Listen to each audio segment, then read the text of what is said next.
Sheikh Haruna Bukenya nzaalwa ye Bugerere Kayunga muyigirize ddala yasomera mu mawanga g'e Bulaaya nga bye yasinga okukugukamu bye by'eddiini ey'Obuyisiraamu. Omusomo gyange nasomera Madina University, first degree, second degree nendikolera IU, era kati nkola third degree PhD. Bwe yamala okusoma obusomesa yeegomba okubeera nga yeekozesa n'asalawo okusonda ensimbi n'atandika okupangisa ebizimbe n'aggulawo essomero. Nzigulawo essomero lino tuli Mulago, zaali ennaku z'omwezi 3 omwezi ogwokubiri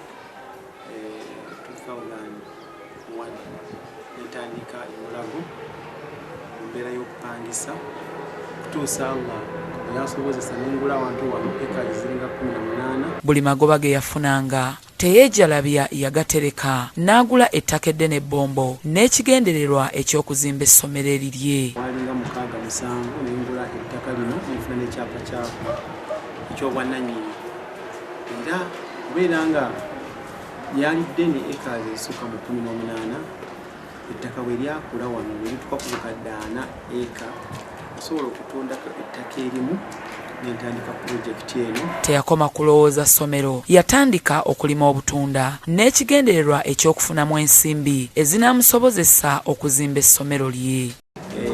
N'emmere endala ewatasobodde kutuuka kubanga ennyo mwe najja kapito naye nga siina nti oba kapito yava wano oba yava wali, kitegeeza nti obanga owaddeyo obuddewo n'amaanyi go n'okwesiga Katonda. Agamba nti tebibadde byangu kubanga wabaddewo abaamulemesanga n'alemerako saako n'okwesiga Allah.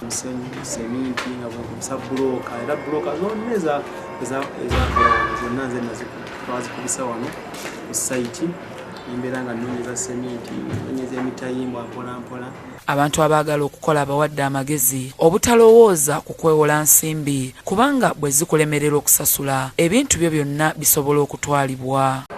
Looni okuteeka ku puresha nawe kiri kozesa akatono k'olina ng'omanyi nti siina puresha gye ngenda kufuna, nensalawo okuba nga ntundako erimu ku ttaka lyange ninnyambeko okubeera nga abantu wano okulaakulanyawo mu mbeera nga gyemusanzeemu. Abavubuka abeegwanyiza abakyala balina kye beekoledde abawabudde. Tuli mu mulembe nga muzibu nnyo, abavubuka abato tebaagala kukola, abavubuka abato baagala ebyobwereere. Ojja kusanga nga the majority mu bavubuka baagala kuwasa bakyala bakozeeko ebyabwe, kitegeeza baagala kunyaga. Agamba nti ali bulungi ddala bw'ageraageranya gye yatandikira talina kyatasobola kwetuusaako, alina ekirooto kinene ddala. Ntwazi wa second tumala projekiti ya primary kugizimba neggwa yonna, tugenda kuzimba projekiti ya secondary. Ate bwe tumala secondary tulinawo nawali wali mu bitooke wali tulinawo pulaani ya nursing naye egenda kubaawo, byonna biri mu future plan.